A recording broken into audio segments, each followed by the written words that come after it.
Sun may soon set on bonfires at the beach. A proposal being considered by the Air Quality Management District could eliminate fire rings in Newport and Huntington Beach. Huntington Beach independent columnist and friend of PBS SoCal, Chris Epting, has been following the story and joins us with more. I think following the story is a little bit of an understatement, but absolutely, you've been hot on the trail of this particular situation. It's a big deal. I want to point one thing out. We talk about Newport and Huntington. This would involve all of Southern California. This would ban beach fires all throughout Southern California, every city. So while this began as kind of a little dust-up in Newport Beach involving a couple of beachfront residents who didn't like smoke, then when they got the AQMD involved, blew up, and for some reason, nobody really knows, the AQMD has decided to wipe them all out. And that's really why people are in this mad scramble right now. It is one of the most bizarre stories I've ever seen because it's, in just a week and a half, it has basically sent a city into sort of a chaos. Well, sorry, go ahead. I was going to say that Newport Beach knew about it, but Huntington Beach did not. What's been going on? Well, there's a prominent resident in Newport had a meeting with the head of the AQMD. Right after that meeting, the head of the AQMD came out and basically guaranteed these were going to be banned, with no public discussion, no nothing. His name is William Burke. From that point, the AQMD made this decision without notifying Huntington Beach. Huntington Beach found out by accident this ban was going to be into effect May 3rd. And once they found out, of course, they're mobilizing, getting together.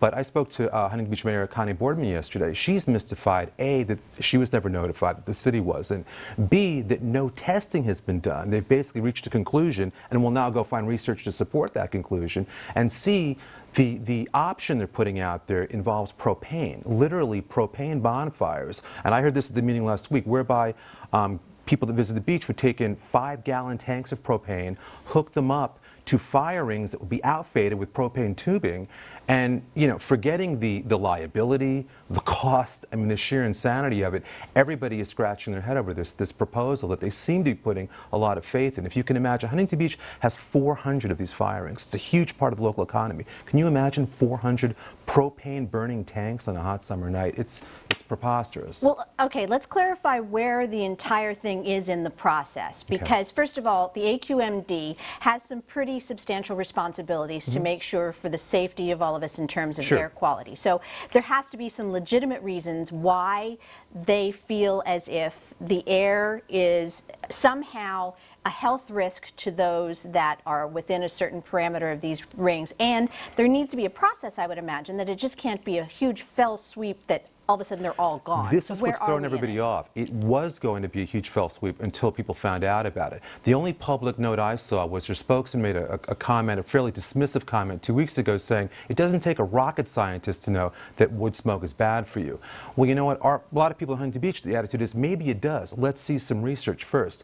As the visitors in Tursbury will tell you, it's about $1 million in parking every year. Untold money in terms of wood and other supplies. It's a huge economic hit to the city. And the thing is, Newport and Huntington are very different. There is not one home built on the sand at Huntington Beach. You've got 8 miles of uninterrupted beaches, and I checked at City Hall for the number of complaints on beach fire bonfires. Not one. They have no recorded complaint from anybody. So this is not an issue in Huntington Beach. Again, it was something that began in Newport that has been swept across with a very broad brush across Southern California.